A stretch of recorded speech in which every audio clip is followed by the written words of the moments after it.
Assalamualaikum warahmatullahi wabarakatuh. Perkenalkan, nama saya Erina Madu Firdaus, NIM 102190009.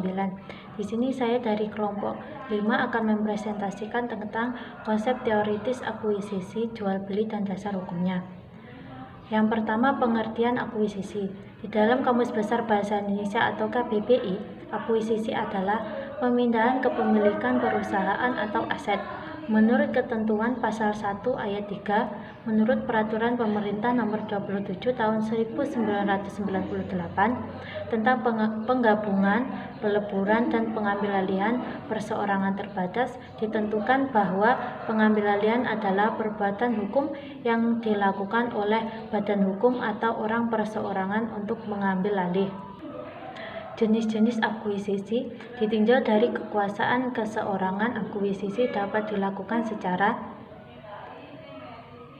akuisisi internal adalah akuisisi terhadap perseorangan dalam kelompok atau grup sendiri.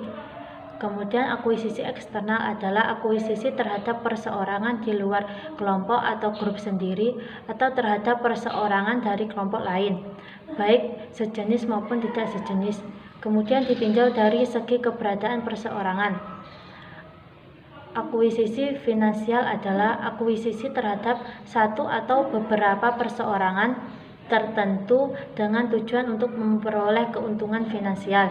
Kemudian akuisisi strategis adalah akuisisi yang bertujuan menciptakan sinergi berdasarkan pertimbangan jangka panjang. Yang kedua, dasar hukum akuisisi. Dasar hukum akuisisi atau pengambilalihan menurut UU Nomor 40 Tahun 2007 tentang perseorangan terbatas yang mengatur bahwa objek yang diambil alih dalam akuisisi adalah saham perusahaan sebagai berikut. Pengambilalihan adalah perbuatan hukum yang dilakukan oleh badan hukum atau orang perseorangan yang mengambil alih saham perseorangan yang mengakibatkan peralihannya pengadilan atas perseroan tersebut. Yang ketiga, tata cara akuisisi. Pasal 1 ayat 11 Undang-Undang Nomor 40 Tahun 2007 tentang perseorangan terbatas mengatur definisi pengambilalihan sebagai berikut. Pengambilalihan adalah perbuatan hukum yang dilakukan oleh badan hukum atau orang perseorangan yang mengambil alih saham perseorangan yang mengakibatkan peralihannya pengadilan atas perseorangan tersebut. Adapun pengambilalihan yang dimaksud pasal 1 ayat 11 UU PT dapat dilakukan dengan dua cara, yaitu melalui direksi perseorangan atau dari pemegang saham secara langsung. Yang pertama, proses pengambilalihan melalui direksi.